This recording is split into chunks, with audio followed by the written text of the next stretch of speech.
तो स्टार्ट करते हैं, जल्दी आ जाओ, शाबाश। देखो बच्चों, आज हम पढ़ेंगे coefficient of restitution. Coefficient of restitution,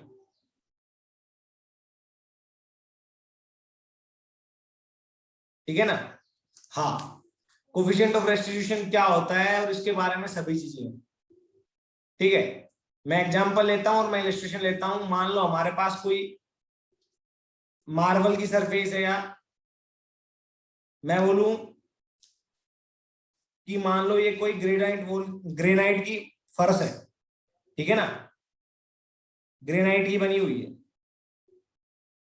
अब यहां पे आप दो तरह की बॉल लेते हो या तीन तरह की। मैं फिर से बोल रहा हूं, एक तो बॉल है मान लो टेनिस बॉल, दूसरी है हम ले सकते हैं स्टील की बॉल, और तीसरी है वो आटा बॉल। आटा बॉल मतलब आटा, जब आप खाना रोटियां बनाते हो उससे पहले आटे को तैयार करते हो ना, उसकी बॉल बनाइए। Number 1 tennis ball, second steel ball, एक आटा बॉल, ठीक है। जब तीनों को आप यहां से ड्रॉप करोगे तो आप देखोगे कि हर बॉल अलग अलग हाइट तक जा रही है। आप देखोगे हर बॉल अलग अलग हाइट तक जाएगी रिफ्लेक्ट करके। समझ में आया ना। जब वो वापस जाएंगी वो अलग अलग हाइट तक जाएंगी। इक्वल हाइट से हमने ड्रॉप किया है, पर रिफ्लेक्शन करने के बाद में, या मैं बोलूंगा कोलिजन करने के बाद में, स्ट्राइक करने के बाद में अलग अलग हाइट पे जाएगी। सबसे ऊंची कौन जाएगी? Tennis ball.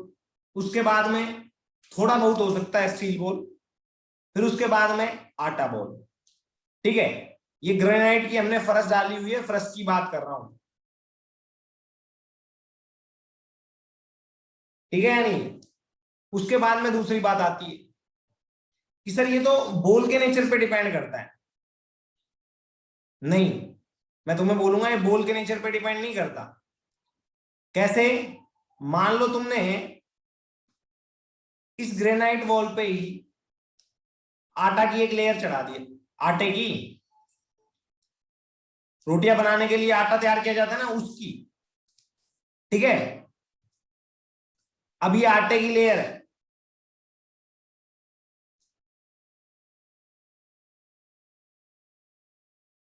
अब इस पे तीनों की तीनों बॉल दोबारा डाल के देखो, क्या कोई ball after falling on this surface या स्ट्राइकिंग ऑन दिस सरफेस वापस जाएगी? नहीं, बहुत कम चांस है। तो हम बोल सकते हैं स्ट्राइक के बाद कितनी हाइट तक जाएगी बॉल्स, ये किस पे डिपेंड करता है? Nature of both the surfaces, या nature of material of both the surfaces, ठीक है। Nature of material of both the surfaces. Basically ये जाएंगे कितनी हाइट तक, ये डिपेंड करता है ई के ऊपर। एक एक टर्म होती है, मैं बोलूंगा एक डेटा होता है हमारे पास, वो डिसाइड करता है कि ये कितने ऊपर तक जाएगी वापस। ई, इस ई को ही बोलते हैं कोफिशिएंट ऑफ रेस्टिट्यूशन। ये ई से रिप्रेजेंट किया जाता है, ठीक है। इसको बोलते हैं coefficient of restitution. This depends on nature of material of both the surfaces, depends on nature of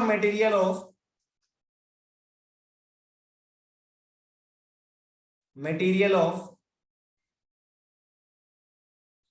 both the surfaces, both the surfaces। समझ में आया? ये दोनों सरफेसेस के मटेरियल के नेचर पे डिपेंड करता है। दूसरी बात, ध्यान से सुनना सभी। दूसरी बात कि सर इसका फॉर्मूला क्या होता है, तो नॉर्मली तो सभी इसको लिखते हैं इंपल्स ऑफ रिफॉर्मेशन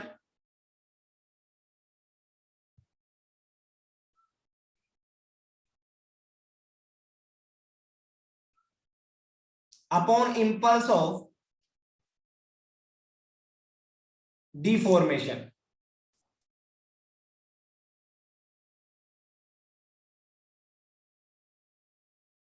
समझ में आया?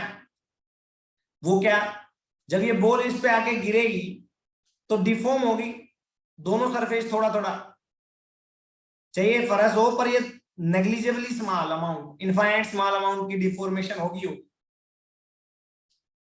और फिर रिफॉर्मेशन होगी। दोनों में जब इंपल्स ट्रांसफर होता है उसका रेशियो, इसका फर्दर फॉर्मूला होता है धीरे धीरे आपको ये सब समझ में आ जाएगा। फर्दर फॉर्मूला होता है इसका velocity of separation upon velocity of approach.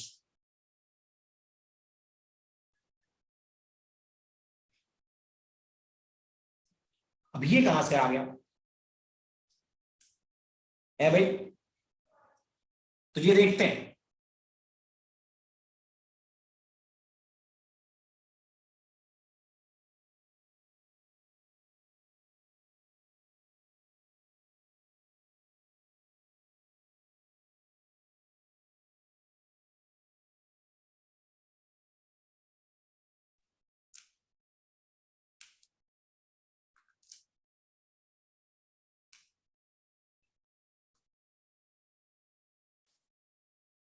मान लो हमारे पास एक बॉल है, ये दूसरी बॉल है, ये बॉल u1 वेलोसिटी से चल रही है और ये u2 से।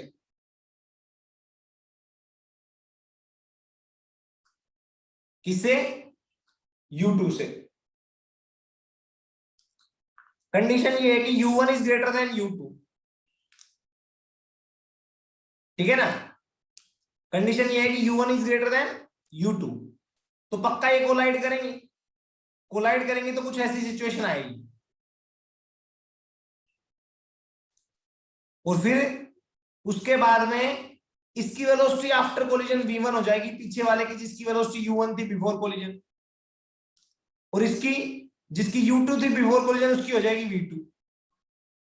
यहां पे जब कंप्लीट डिफॉर्मेशन होता है उस टाइम पे दोनों की वेलोसिटी सेम रहेगी, v डैश v डैश। समझ में आया? हाँ, तो बच्चों अब वेलोसिटी ऑफ सेपरेशन और वेलोसिटी ऑफ अप्रोच क्या होता है? यहां पे u1 is greater than u2 हो जाता है और यहां पे v2 is greater than v1 हो जाता है। तो यहां पे क्या हो रहा है इनके बीच में? सेपरेशन। क्या हो रहा है? सेपरेशन इंक्रीज हो रहा है। और यहां पे ये इसके पास अप्रोच कर रही है,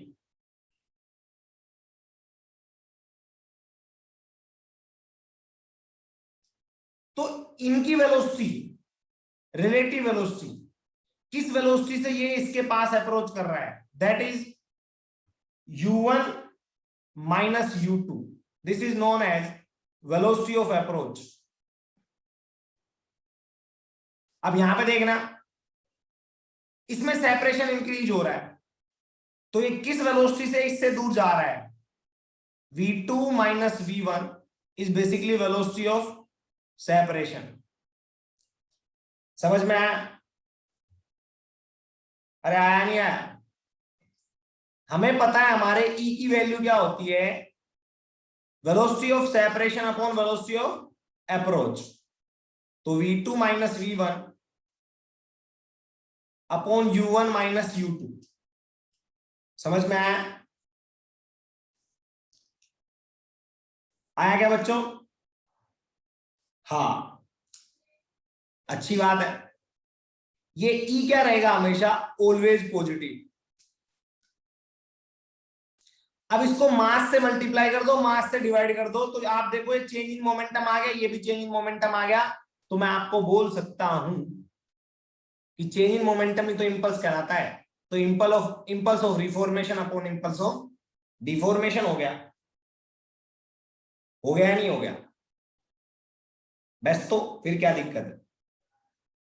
इसको बेसिकली न्यूटन्स का एक्सपेरिमेंटल लॉ भी बोलते हैं। बताने की कोई जरूरत नहीं, ना कोई काम आना, फिर भी बोल रहा हूं। इसको बोलते हैं न्यूटन्स का एक्सपेरिमेंटल लॉ। हर जगह आना होता है ना उनको फोटो खिंचवाने के लिए। Newton's experimental law.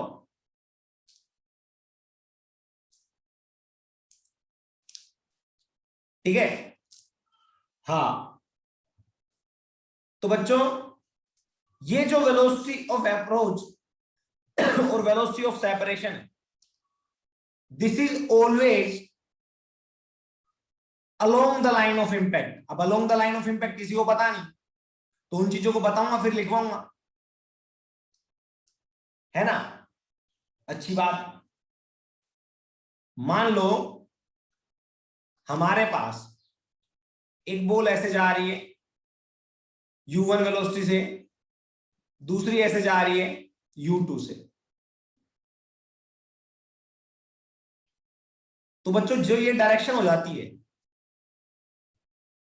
जो ये डायरेक्शन हो जाती है, इसको बोलते हैं line of motion. Line of motion, the line along which a particle is moving, yeah, an object is moving, that is called as line of motion। ठीक है, this is called as line of motion। तो आप बोल सकते हो the line along which the particle travel, the line along which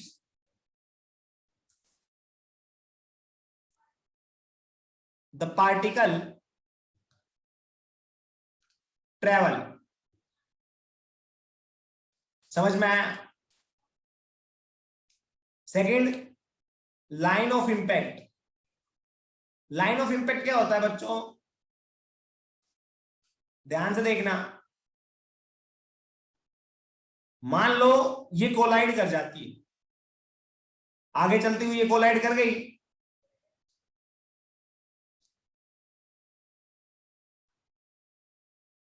collide कर गई ना, आगे चलते हुए मान लो।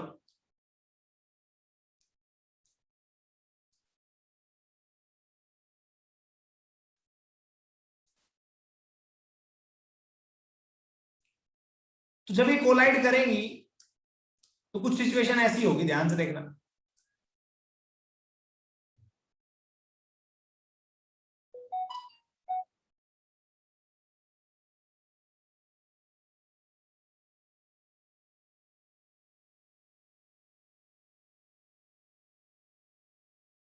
ठीक है, ऐसी सिचुएशन होगी। तो ये आगे वाली बॉल पीछे वाली बॉल पे नॉर्मल रिएक्शन ऐसे लगाएगी, और पीछे वाली बॉल आगे वाली बॉल पे नॉर्मल रिएक्शन ऐसे लगाएगी।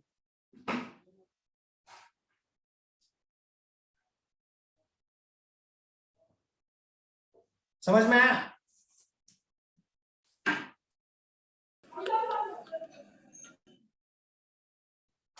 हाँ, तो अगर आप ध्यान से देखोगे तो इसी में देख लो, इस पे नॉर्मल रिएक्शन इस डायरेक्शन में लगेगा,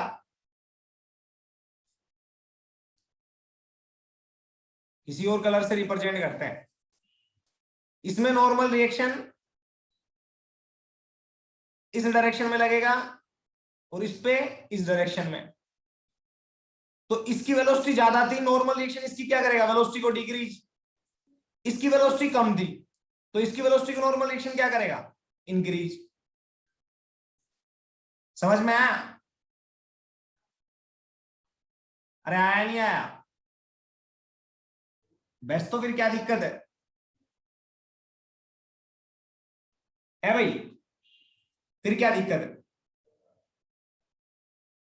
अच्छी बात है। अब आगे और चीजें आती है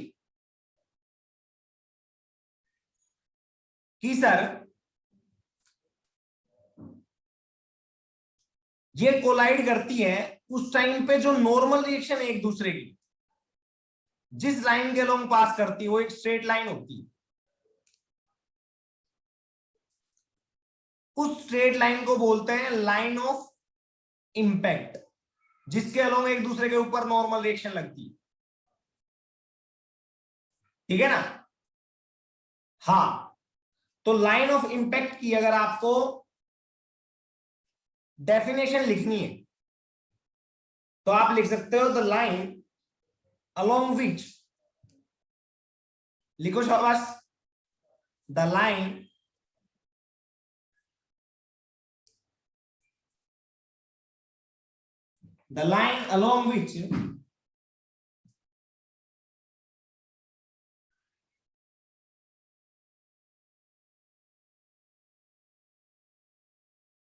along which common normal act during the collision, ये नॉर्मली तो है, along which common normal act during the collision, during the collision, समझ में आया? हाँ, तो बच्चों कई बार बात आती है कि सर ये लाइन ऑफ इंपैक्ट और लाइन ऑफ मोशन क्या हमेशा ही ऐसे रहेंगे, कोइंसाइड करेंगे? मैं बोलूंगा नहीं। तो बोला कैसे? मैं बोलूंगा देखो, हर बार कोइंसाइड थोड़ी करेंगे। मान लो ये बॉल है, ये ऐसे मूव कर रही है U1 से, दूसरी बॉल है वो ऐसे मूव कर रही है U2 से। आप ध्यान से देखोगे तो आपको समझ में आएगा कि इसका लाइन ऑफ मोशन ये है, इसका लाइन ऑफ मोशन ये है। समझ में आया ना? जब ये कोलाइड करेंगे तो कुछ ऐसी सिचुएशन होगी।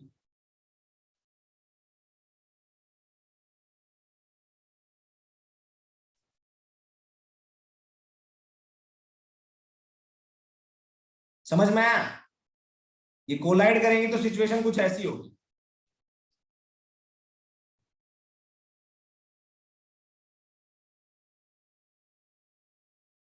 तो आप ध्यान से देखोगे तो नॉर्मल रिएक्शन किस डायरेक्शन में लगेगी? कुछ ऐसे लगेगी। दिख रहा है ना नॉर्मल रिएक्शन?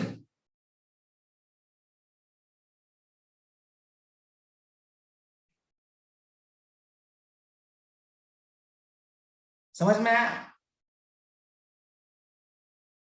तो अब अगर आप ध्यान से देखोगे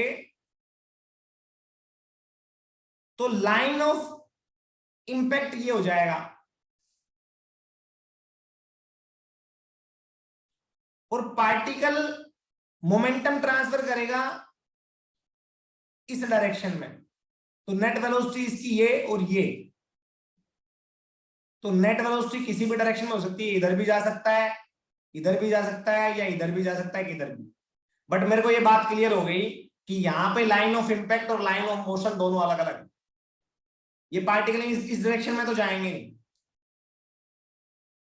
समझ में आया?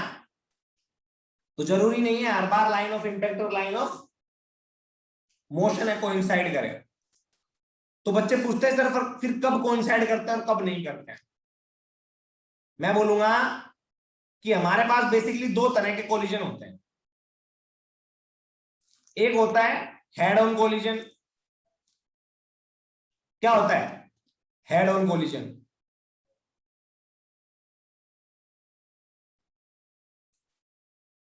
और एक होता है, ध्यान से देखना, ओब्लिक कोलिजन। Oblique collision. समझ में आया? आया नहीं आया? हाँ, तो हेड ऑन कोलिजन क्या होता है? जिसमें लाइन ऑफ इंपैक्ट और लाइन ऑफ मोशन कोइंसाइड करे। ओब्लिक कोलिजन क्या होता है? ये कोलिजन ओब्लिक कोलिजन है जिसमें लाइन ऑफ मोशन और लाइन ऑफ इंपैक्ट कोइंसाइड ना करता हो।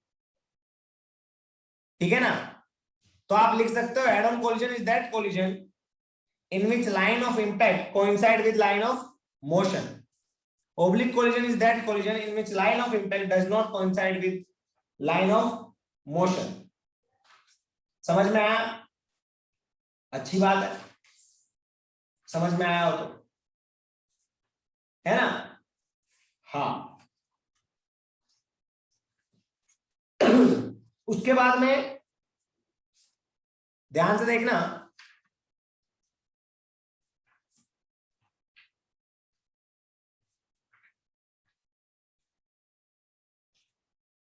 बच्चों देखना ध्यान से।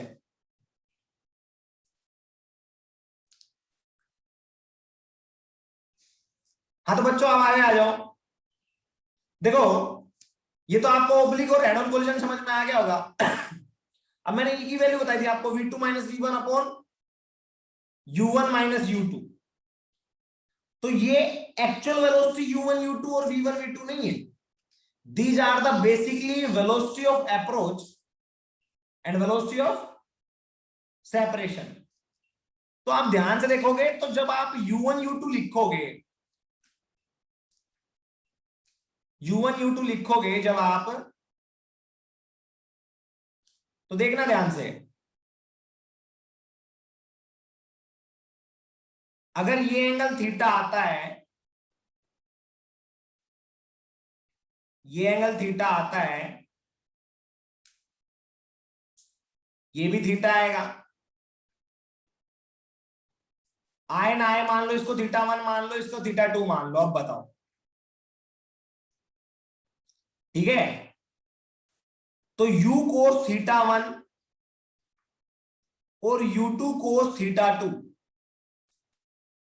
अब u1 u2 की जगह ये लिखा जाएगा, because these are the velocity along line of impact, u1 u2 v1 v2, these are the velocities along line of impact. और आपको पता है लाइन ऑफ इंपैक्ट क्या होगा, यहां पे लाइन ऑफ इंपैक्ट कुछ ऐसा होगा। समझ में आया? अरे आया नहीं आया?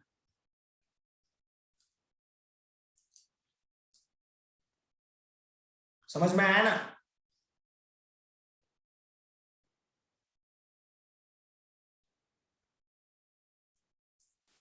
आया क्या?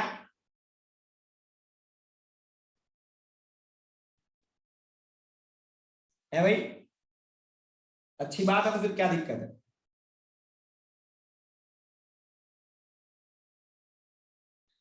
अब आगे चलते हैं थोड़ा। अब बात आती है कि सर जो ई की वैल्यू है ना, वो बेसिकली जो ई की वैल्यू है वो बेसिकली 0 से तो ज्यादा होती है और 1 से कम होती है। हालांकि अजम्पशन तो हम 0 का भी ले लेते हैं और 1 का भी ले लेते हैं, डजेंट मैटर, बट प्रैक्टिकली 0 से ज्यादा होती है और 1 से कम होती है। बट थ्योरेटिकली क्वेश्चन में आप ये भी ले सकते हो, थ्योरेटिकली क्वेश्चन अजम्पशन लेके कर सकते हैं ना। हाँ, तो बेसिकली क्या होता है कि ई की वैल्यू कब 0 होगी, कब 1 होगी, और कब 0 और 1 के बीच में होगी, उसकी कहानी देखते हैं। मान लो हमारे पास एक बॉल थी, वो u1 वेलोसिटी से जा रही थी, एक u2 से जा रही थी। आफ्टर कोलिजन थोड़ा कुछ ऐसा सीन हुआ, ठीक है, उसके बाद में वापस रिफॉर्म होके एक v2 से जाने लग गई और ये v1 से। समझ में आया? आया नहीं आया?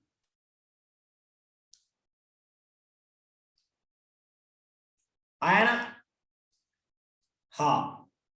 दूसरा, अगर मान लो ये डिफॉर्म हो, ये बॉल u1 से जा रही है, ये u2 से, ये ऐसे डिफॉर्म हो कोलिजन के टाइम में, और कुछ एक थोड़ा बहुत डिफॉर्म ही रह जाए, थोड़ा बहुत,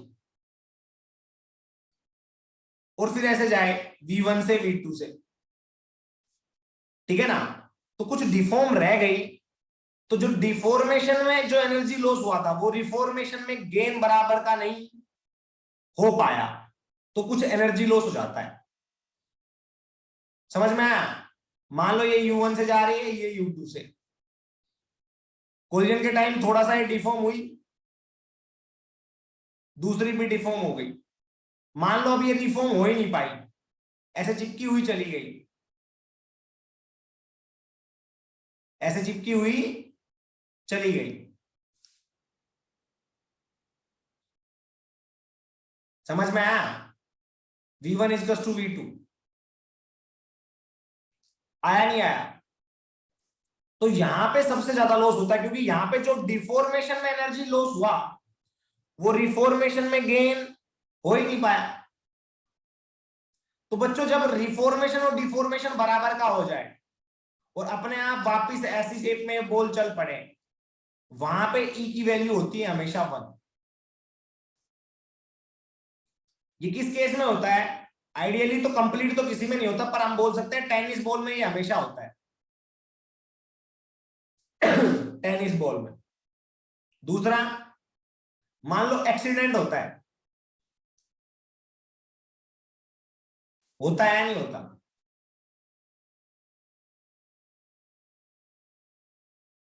मान लो बच्चों एक्सीडेंट हो रहा है, एक्सीडेंट में गाड़ियां टक्कर खा के अलग अलग वेलोसिटी से जा रही है, पर डिफॉर्म तो हो जाती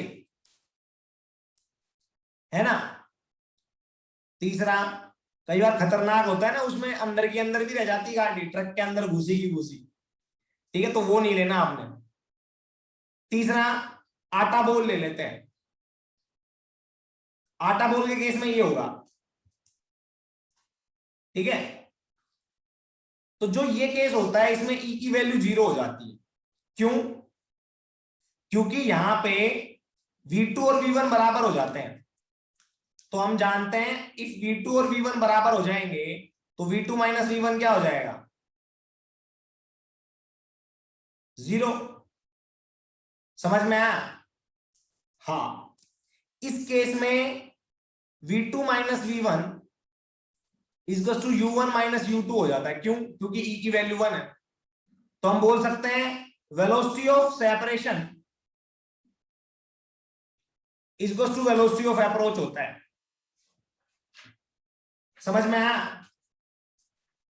आया नहीं आया?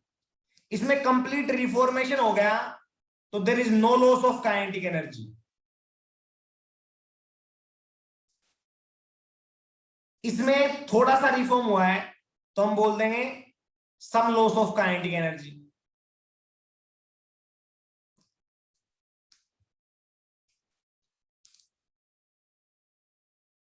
समझ में आया? और लास्ट वन में बिल्कुल रिफॉर्म नहीं आया तो हम बोलेंगे maximum loss of kinetic energy.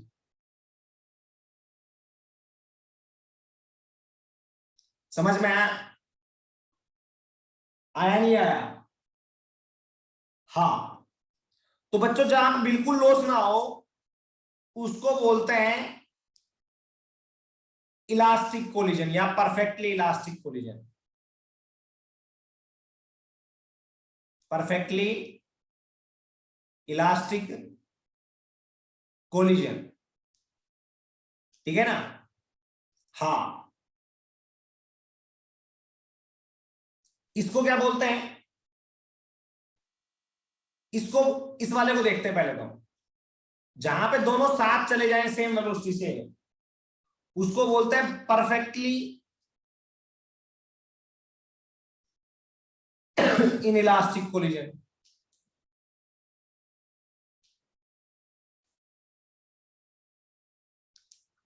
समझ में आया? तीसरा, जिसमें भाई साहब ना तो इलास्टिक परफेक्टली है ना परफेक्टली इलास्टिक है, तो इसको बोलते हैं पार्शियली इलास्टिक, और we can say partially inelastic collision. समझ में आया? इसमें E की वैल्यू 1 होती है, इसमें E की वैल्यू 0 होती है, और इसमें E की वैल्यू 0 और 1 के बीच में होती है।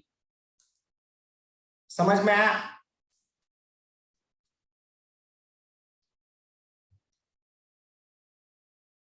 ठीक है ना? क्योंकि 1 हो जाएगी तो ये परफेक्टली इलास्टिक जीरो हो जाएगी तो परफेक्टली इनलास्टिक, और पार्शियली इलास्टिक या पार्शियली इनलास्टिक वो ऐसा होगा। ठीक है बच्चों? हाँ, अब ध्यान से देखना, यहां पे velocity of approach equals to velocity of separation होता है, यहां पे वेलोसिटी ऑफ सेपरेशन जीरो हो जाता है। यहां पे देखो ध्यान से, ई की वैल्यू जब लेस देन 1 होगी तो हम बोल देंगे ये u1 माइनस u2 ये ज्यादा होगा और ये कम होगा, तो हम बोल देंगे यहां पे velocity of separation is less than velocity of approach. ठीक है ना? समझ में आया नहीं आया? ठीक है, कर लोगे या नहीं कर लोगे?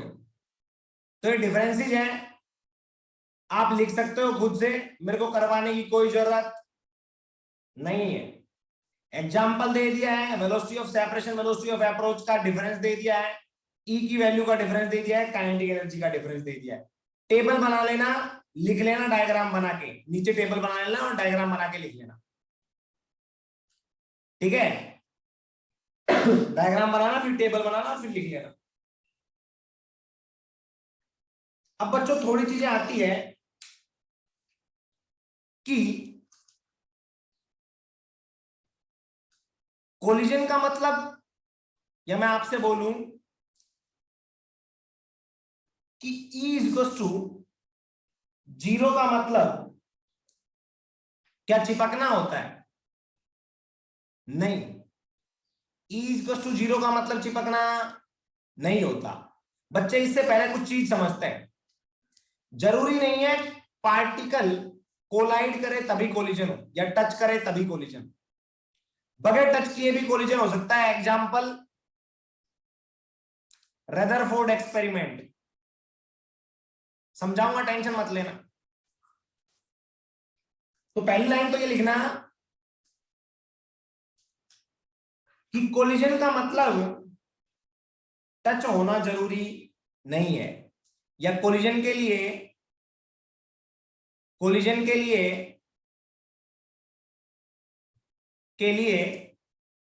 टच होना जरूरी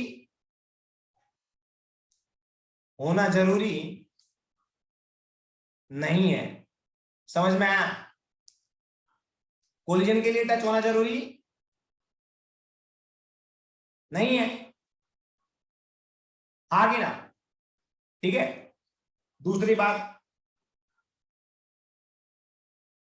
ध्यान से सुनना। बच्चे सोचते सर क्यों, तो मैं बोलूंगा देखो, एक बार अगर आपने ध्यान से देखा हो तो रदरफोर्ड एक्सपेरिमेंट में ये तो न्यूक्लियस होता है जहां पे पॉजिटिव चार्ज होते हैं, अल्फा पार्टिकल की बम्पार्टमेंट की जाती है, तो ऐसे पार्टिकल जाते हैं, यहां से जो जाता है वो वापस इधर ही आ जाता है, कुछ इधर से जितना पास से जाते हैं वो और ज्यादा डिफ्लेक्ट कर जाते हैं। समझ में आया? तो क्या ये इस पॉजिटिव चार्ज से टच हुए? नहीं ना, पर यहां पे भी मोमेंटम कंजर्वेशन लगता है, और जो कैलकुलेशन आती है वो मोमेंटम कंजर्वेशन से की जाती है। आगे आप न्यूक्लियर फिजिक्स पढ़ोगे तो उसमें आप जाके देखोगे कि जो ये पार्टिकल आ रहा है, बिल्कुल जहां पे line of impact is coincide with line of motion, जहां पे line of impact is coincide with line of motion, वहां पे बच्चों पार्टिकल जो कंप्लीट यहां तक आता है, यहां से लेके और इसके सेंटर के बीच की दूरी को, इसको हम बोलते हैं डिस्टेंस ऑफ क्लोजेस्ट अप्रोच।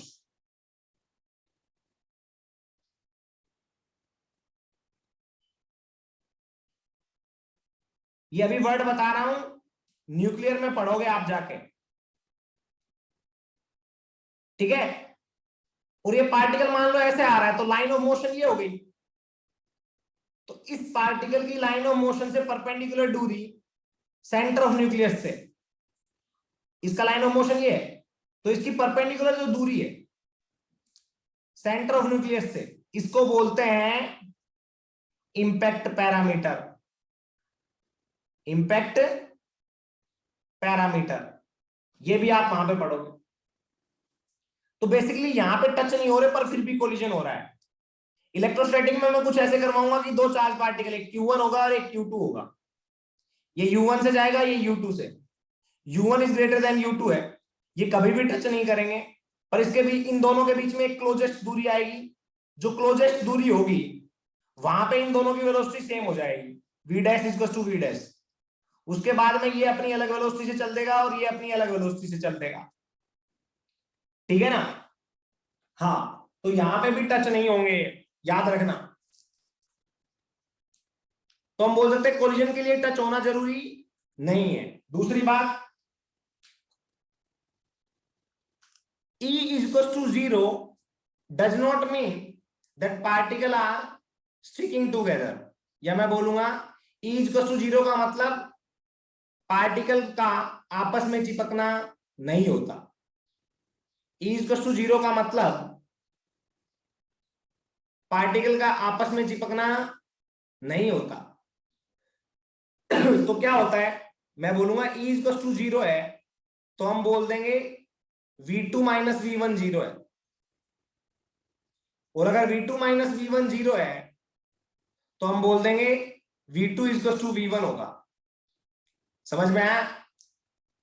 मतलब फाइनल वेलोसिटी आफ्टर कोलिजन दोनों की बराबर हो सकती है। हाँ, चिपक सकते हैं, but that is not necessary, that is not necessary. E equal to 0 does not necessary, या हम बोल देंगे does not mean that particle will stick to each other, they may और मे नॉट बी, ठीक है ना, बट वेलोसिटी सेम होगी। अब बच्चों, अब कुछ और बात पढ़ते हैं हेड ऑन कोलिजन और ओब्लिक कोलिजन का एग्जाम्पल लेके। मैंने पहले भी बता दिया था आपको हेड ऑन कोलिजन के बारे में, बट फिर से बता रहा हूं कि अगर आप इलस्ट्रेशन लोगे तो क्या लोगे। तो मैं बोलूंगा हेड ऑन कोलिजन क्या होता है, मान लो एक अर्थ सरफेस है और आपने इसके ऊपर बॉल डाल दी ऐसे, तो after striking to the earth surface ये ऐसे जा रही है, ठीक है, after striking to the earth surface ये ऐसे जा रही है वापस। समझ में आया? इसको बोलते हैं हेड ऑन कोलिजन। ध्यान से देखोगे तो देखो, यहां पे लाइन ऑफ मोशन भी ये है, और आपको पता है जो लाइन ऑफ इंपैक्ट है वो नॉर्मल टू द सरफेस होती है, तो दोनों सरफेस का नॉर्मल इधर ही है जो कोइंसाइड कर रहा है, ठीक है ना। समझ में आया नहीं आया? बस तो फिर क्या दिक्कत है, कर लोगे ना, अच्छी बात है। फिर उसके बाद में आता है ओब्लिक कोलिजन।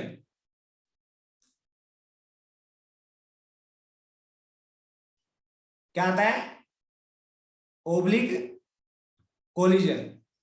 अभी सर ओब्लिक कोलिजन क्या होता है, तो मैं बोलूंगा मान लो, इसका इलस्ट्रेशन दे देता हूं, वैसे तो आपको बता ही रखा है, जहां पे लाइन ऑफ इंपैक्ट और लाइन ऑफ कोलिजन क्या करे, या लाइन ऑफ मोशन क्या करे, कोइंसाइड ना करे। कैसे? पार्टिकल ऐसे आ रहा है, स्ट्राइक कर रहा है, तो ये तो क्या हो गई, लाइन ऑफ मोशन। समझ में आया? आया नहीं आया? जब पार्टिकल यहां पे पहुंचेगा,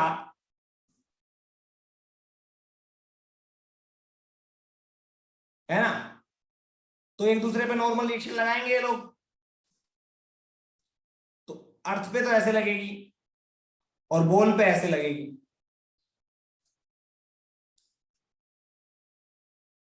तो ये लाइन ऑफ इंपैक्ट हो जाएगा। तो लाइन ऑफ मोशन तो ये हो गया, लाइन ऑफ इंपैक्ट ये हो गया, ठीक है। समझ में आया नहीं आया? आया ना, बिल्कुल। तो हम बोलते हैं कि ये ओब्लिक कोलिजन का इलस्ट्रेशन है। थोड़ा आगे चलते हैं हम, ये तो अभी बताया है ना, अब क्वेश्चन भी तो करने हैं। करोगे ना भाई? अरे करोगे या नहीं करोगे? क्वेश्चंस आ जाओ तो फिर।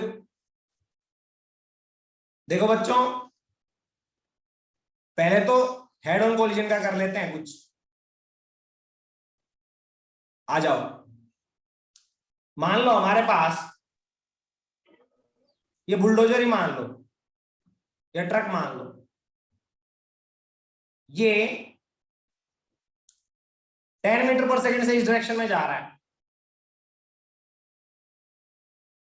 अगर आप इस पे कोई बॉल मारोगे तो क्या इसकी वेलोसिटी चेंज होगी? नहीं ना, ये तो 10 मीटर पर सेकंड से ही जाता रहेगा भाई, बॉल का थोड़ी ना कोई इफेक्ट पड़ेगा। मान लो इन दोनों सरफेसिस का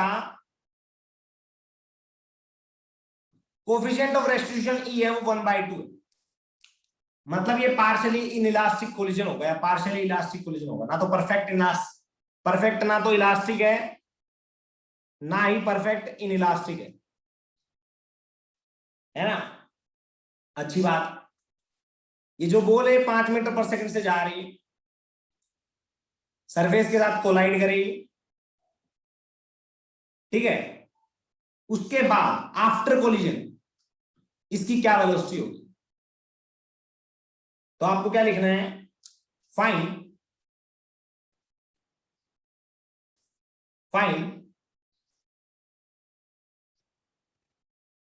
velocity of ball after collision V2, या सॉरी, अगर आप इसको U1 मान लेंगे तो ये क्या हो जाएगा, U2। तो हम लिखेंगे U1 की वैल्यू है 5 मीटर पर सेकेंड। ध्यान से देखना बच्चों और समझना चीजों को। अगर इस डायरेक्शन की वेलोसिटी को आप पॉजिटिव लोगे तो याद रखना इस डायरेक्शन में जो भी वेलोसिटी होगी उसको आप नेगेटिव लेना, क्योंकि वेलोसिटी एक वेक्टर क्वांटिटी होती है तो साइन कन्वेंशन यूज करना पड़ता है। अब बच्चों U1 तो आपको बता दिया, U2 बता दिया। U2 की वैल्यू क्या है, -10 मीटर पर सेकेंड। आफ्टर कोलिजन इसकी वेलोसिटी रहेगी V1, जो कि हमें पता नहीं।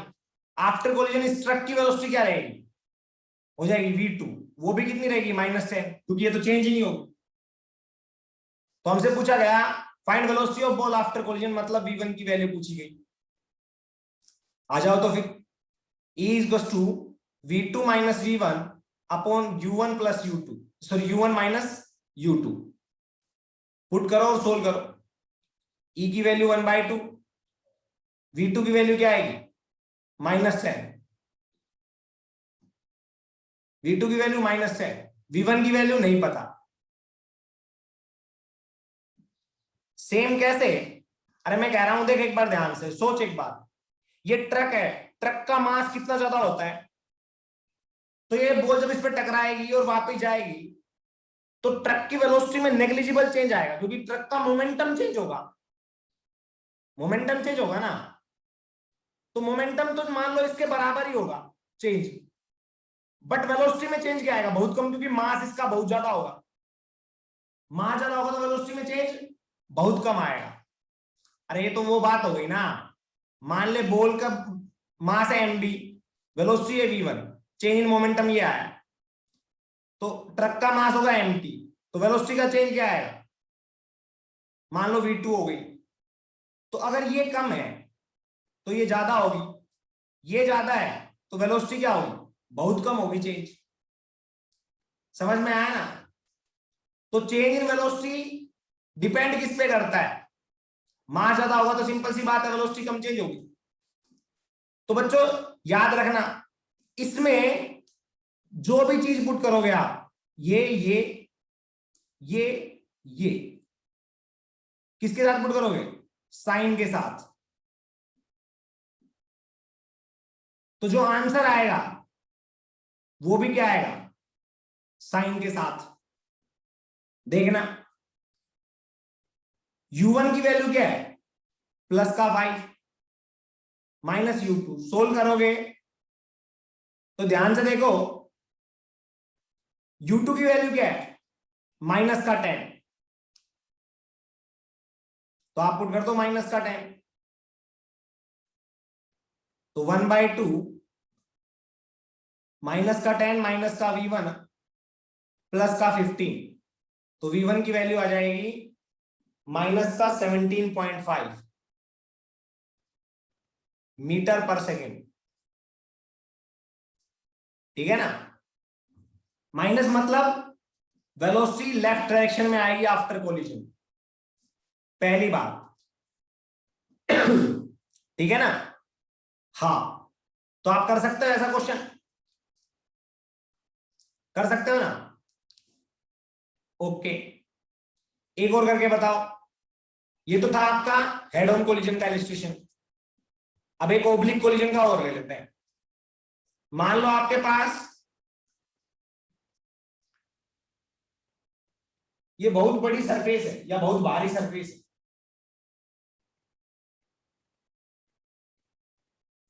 क्या है, बहुत बड़ी सरफेस है या बहुत भारी सरफेस, ट्रक ही मान लो, ये ऊपर जा रहा है। ठीक है, हाँ, ये जा रहा है 10 मीटर पर सेकंड से, वही 10 मीटर पर सेकंड। ठीक है ना, हाँ, और एक बॉल है, एक बॉल है,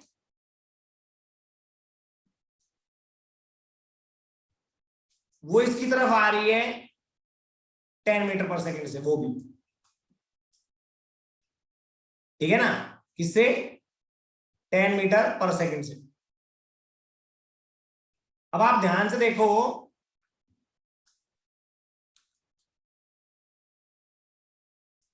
तो जो वर्टिकल के साथ है वो बना रही है एंगल 37 डिग्री। ठीक है, तो आफ्टर कोलिजन आपसे पूछा गया कि इस बॉल की वेलोसिटी क्या होगी, तो सबसे पहले तो आपको गिवन दे रखा है कि ई की वैल्यू इन दोनों की आएगी 1/2, सरफेस और बॉल। ठीक है, आपको पता है ये ट्रक है, तो जो इसकी वेलोसिटी इनिशियल होगी आफ्टर कोलिजन भी इसकी वेलोसिटी वही होगी, हाँ कि ना, हाँ। अब ये वेलोसिटी इसके कंपोनेंट बना लो, इसके कंपोनेंट कुछ ऐसे बनेंगे, ये भी 37, तो ये आएगा इधर कंपोनेंट 8 10 का, और इधर क्या आएगा 6। समझ में आया, ये कितना है 10, तो ये आएगा 8 और ये 6, सॉरी ये 8 और ये 6। समझ में आया, अच्छी बात। मैं अब आपसे बात पूछूं, तो जब बॉल यहां पे आ जाएगी बच्चों, जब बॉल यहां पे आ जाएगी तो इंपैक्ट क्या होगा, लाइन ऑफ इंपैक्ट तो ये होगी ना, होगी या नहीं होगी। तो हम देखते हैं कि E इक्वल्स टू क्या आएगा, V2 minus V1 upon U1 minus U2, है ना। तो देखो ये बॉल आ रही है, इसमें हम U1 लिखेंगे, आफ्टर कोलिजन इसकी वेलोसिटी हो जाएगी V1, इसकी वेलोसिटी को हम लिखेंगे U2 ट्रक की को, और आफ्टर कोलिजन वेलोसिटी हो जाएगी V2। आप देखो इसकी वेलोसिटी में तो कोई चेंज नहीं आना चाहिए, तो U2 10 रहेगा, V2 10 रहेगा। अब वेलोसिटी लिखने से पहले एक चीज दिमाग में रख लेना कि एक डायरेक्शन में वेलोसिटी पॉजिटिव ले लोगे तो उसके अपोजिट डायरेक्शन में वेलोसिटी क्या लोगे, नेगेटिव। तो जो वेलोसिटी ऊपर है वो पॉजिटिव लो, जो वेलोसिटी नीचे है वो नेगेटिव। अब U1 इसकी वेलोसिटी है, अब वो मैं 10 लूं या 8, जल्दी बताओ भाई। Ball I before collision, velocity इसकी इधर 10 थी, इधर 8 थी और इधर 6 थी। तो जो ये E का फॉर्मूला होता है, इसमें हम ये वेलोसिटी लेते हैं, किधर किधर होती है, along the line of impact. तो लाइन ऑफ इंपैक्ट तो ये, तो इसके अलोंग इसकी वेलोसिटी क्या है 8, और डाउनवर्ड में है तो हम लिखेंगे -8। ठीक है ना, तो V1 क्या आएगा, V1 क्या आएगा देख लेते हैं। पुट किया फॉर्मूले में 1/2, V2 की वैल्यू क्या आएगी 10, V1 की वैल्यू क्या आएगी V1, u1 की वैल्यू क्या आएगी -8, u2 की वैल्यू क्या आएगी +10। समझ में आया? अब जब आप p1 की वैल्यू निकालोगे तो माइनस का 18 उधर चला जाएगा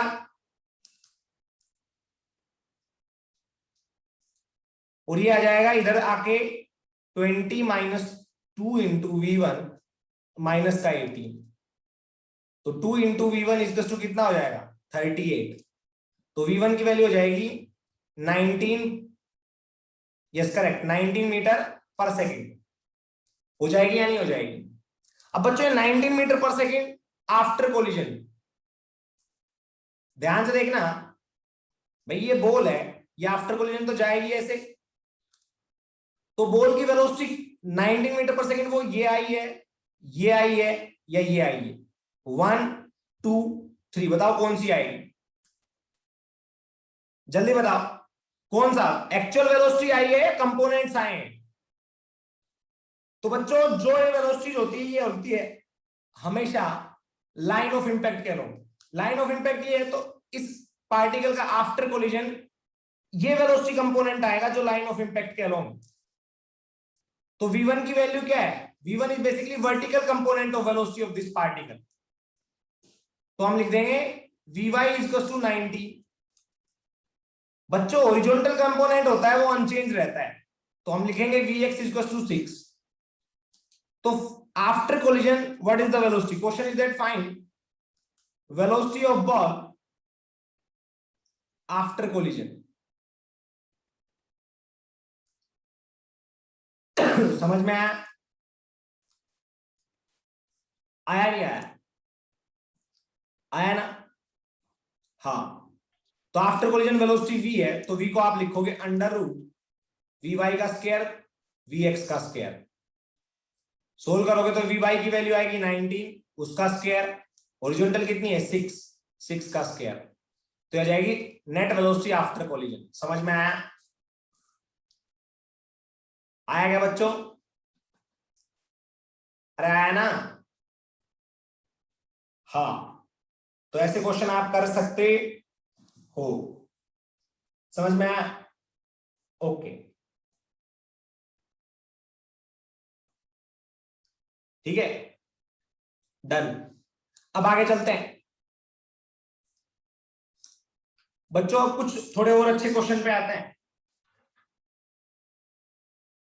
कैसे? आ जाओ। मान लो हमारे पास ये तो दोनों पार्टिकल, दोनों सरफेसेस मूव कर रही थी या दोनों पार्टिकल मूव कर रहे थे। अब एक सरफेस को मैं रेस्ट पे कर देता हूं।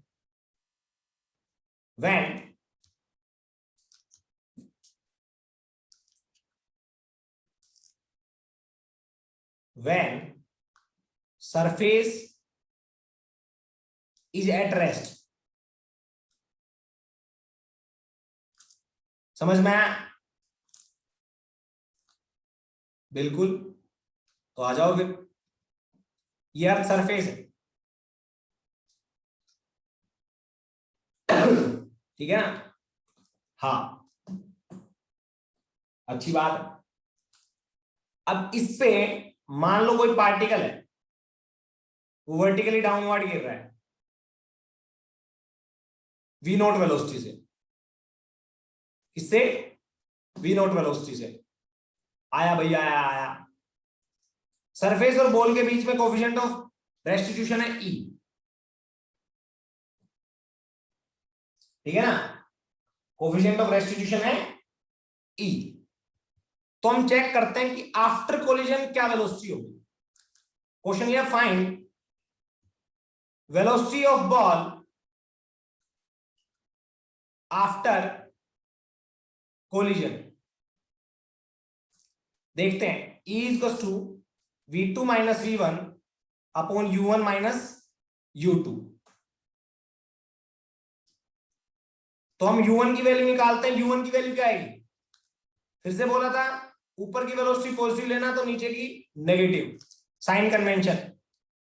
तो u1 आएगा v0 के बराबर और वो भी नेगेटिव। तो v1 क्या आएगा कैलकुलेट करना है। अर्थ सरफेस की वेलोसिटी क्या है u2, वो 0। तो v2 क्या रहेगी? अर्थ सरफेस को तो हिलाएगी नहीं है बॉल, पता चला अर्थ पे गिरी तो और हिल गई, ऐसा तो नहीं होगा ना, है बच्चों? नहीं होगा ऐसा। तो हम लिखेंगे सर, ये पूरा डेटा लिख देते हैं। V2 की वैल्यू 0, V1 की value minus V naught upon U1 की वैल्यू, सॉरी V1 की वैल्यू तो कैलकुलेट ही नहीं किया अभी, वो तो कैलकुलेट करनी है। V1 की वैल्यू V1, U1 की value minus V note, U2 की वैल्यू 0। कैलकुलेट करोगे तो आ जाएगा आपका answer E V naught is to V1। After collision इसकी वेलोसिटी हो जाएगी E V नोट। अगर आप इसको U मानते हो, डजेंट मैटर, अगर आप इसको U मानते हो, कई बच्चे कह रहे हैं U मान लो कोई दिक्कत नहीं है, इसको U मानोगे तो यहां पे भी U लिखना पड़ेगा, तो ये हो जाएगा U। समझ में आया? पर इसमें एक दिक्कत है बच्चों,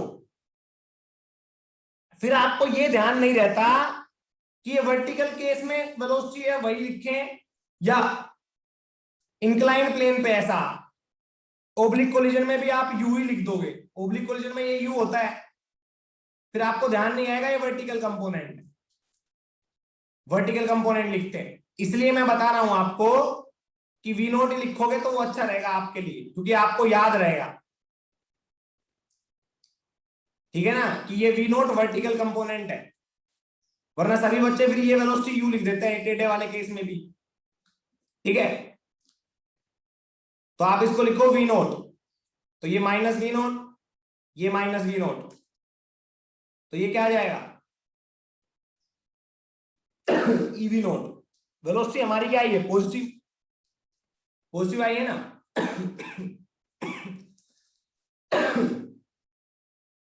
अच्छी बात है, तो फिर कर लेना। आफ्टर कोलिजन वेलोसिटी क्या हो जाएगी,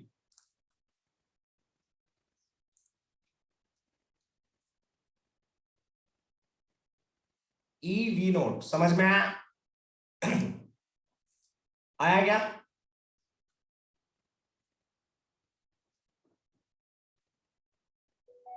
बस तो फिर क्या दिक्कत है ना।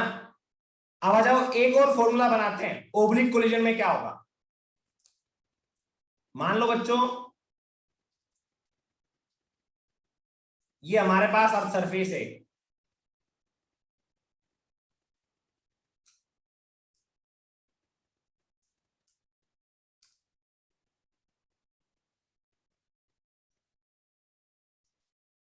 ठीक है, ये बॉल है हमारी, ये अर्थ सरफेस पे ऐसे आ रही है,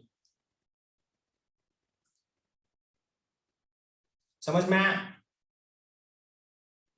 ठीक है, इसका वर्टिकल कंपोनेंट हॉरिजॉन्टल कंपोनेंट है, मान लो वर्टिकल के साथ ही थीटा एंगल बना रही है,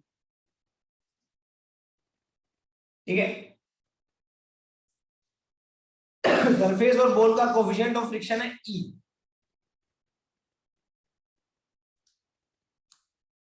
कोफिशिएंट ऑफ फ्रिक्शन क्या है E।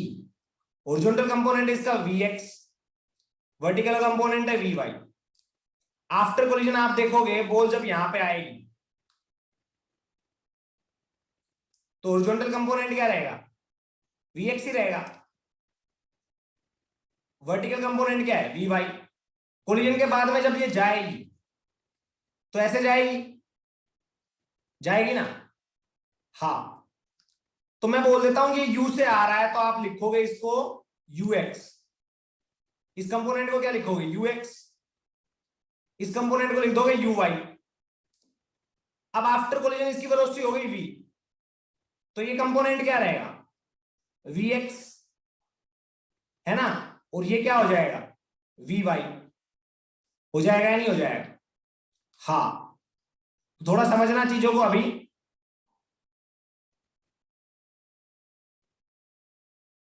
ठीक है बच्चों। हाँ, तो देखना, आफ्टर कोलिजन जब बॉल ऐसे जाएगी, बॉल की वेलोसिटी हो गई V, तो ये कंपोनेंट क्या हो जाएगा Vx, और ये क्या हो जाएगा Vy, ठीक है। हॉरिजॉन्टल कंपोनेंट तो चेंज होगा नहीं, तो Vx इक्वल टू क्या हो जाएगा Ux। हो जाएगा या नहीं हो जाएगा, है ना बच्चों? हाँ, और वी वाई इज टू क्या हो जाएगा, क्या वर्टिकल कंपोनेंट ई के साथ मल्टीप्लाई हो जाता है? अरे क्या वर्टिकल कंपोनेंट ई के साथ मल्टीप्लाई हो जाता है? हो जाता है या नहीं हो जाता है? आफ्टर कोलिजन देखो, ये वर्टिकल कंपोनेंट था ना, वी नोट से आई तो वी नोट से गई, तो यहां पे किससे आएगी वर्टिकली, यू आई से, तो जाएगी किससे, ई यू आई से। समझ में आया? तो आपसे बोला जाए कि v की वैल्यू क्या होगी, तो आप लिखोगे that is to v x का स्क्वायर प्लस वी वाई का स्क्वायर। आप बोलोगे वी एक्स की वैल्यू क्या है, तो वी एक्स की वैल्यू यू एक्स के बराबर है, वी वाई की वैल्यू क्या आएगी, ई यू वाई के बराबर। समझ में आया? आया नहीं आया? आया ना? बिल्कुल, बिल्कुल अच्छी बात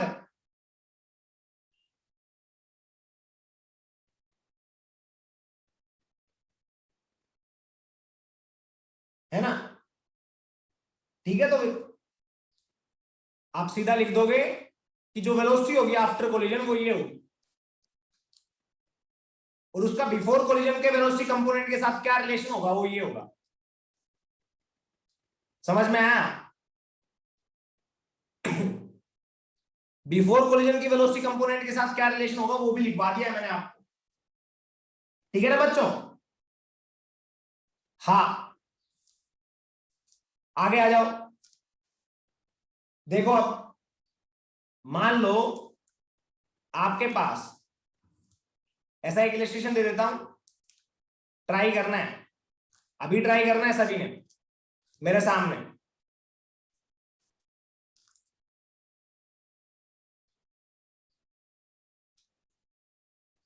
एक बॉल है, ठीक है, वो ऐसे आ रही है, वर्टिकल के साथ में 37 डिग्री का एंगल लगा रही है, 37 डिग्री का बना रही है, उसकी वेलोसिटी है 10 मीटर पर सेकेंड। सरफेस और बॉल के बीच में ई का वैल्यू है 1/2। ठीक है, find velocity of ball after collision. जल्दी बताओ, find velocity of ball after collision, जल्दी बताओ, शाबाश।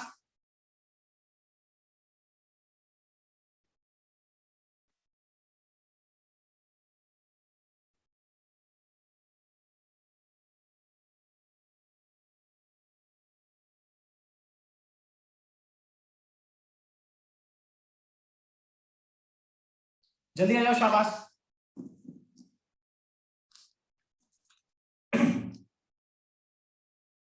सोल्व करो, 5 मिनट का टाइम दे रहा हूं।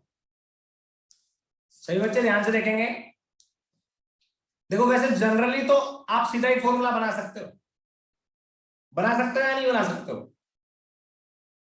है ना? कैसे, वो ध्यान से देखते हैं कि 37 से तो ये आई,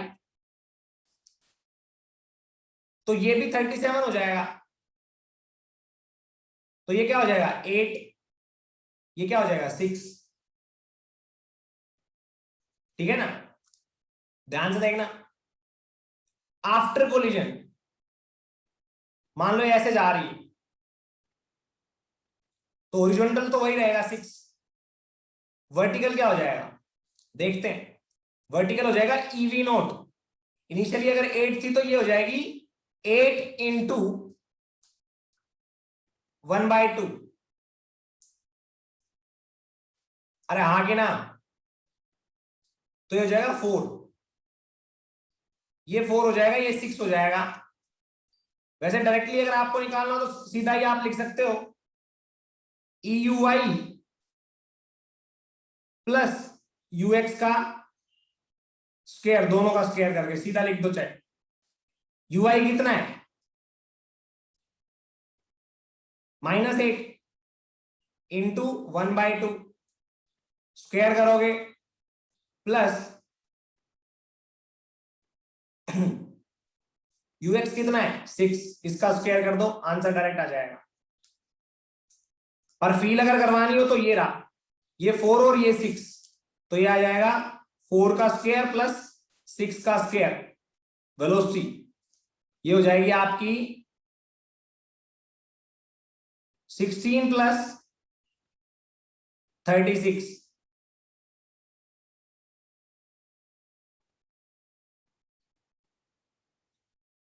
प्लस 10 46, 46 और 6 √52, यहां से भी करोगे तो वही आंसर आएगा। गुड, शाबाश।